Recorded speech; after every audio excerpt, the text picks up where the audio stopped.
ડભોઈના ઢાલનગર ખાતે પોલીસે વિદેશી દારૂનો નાશ કર્યો છે। 1.42 કરોડ રૂપિયાનો વિદેશી દારૂનો નાશ કરવામાં આવ્યો છે। ડભોઈ વાઘોડિયા જરોદ અને ચાણોદ પોલીસ સ્ટેશનમાં પકડાયેલ દારૂનો નાશ કરવામાં આવ્યો। નાયબ કલેક્ટરની હાજરીમાં દારૂનો નાશ કરાયો।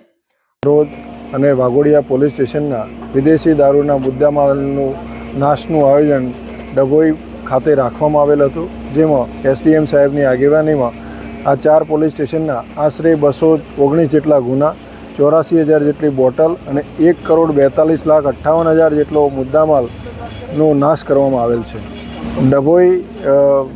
ડભોઈ નગરપાલિકાનું ડમ્પિંગ સાઇટ છે, ત્યાં મુદ્દામાલ નાશની પ્રક્રિયા હાથ ધરવામાં આવેલી હતી। ડભોઈ ડિવિઝનના ડભોઈ, ચાણોદ, જરોદ અને વાઘોડિયા પોલીસ સ્ટેશનના મુદ્દામાલ નાશનું આયોજન કરેલું હતું।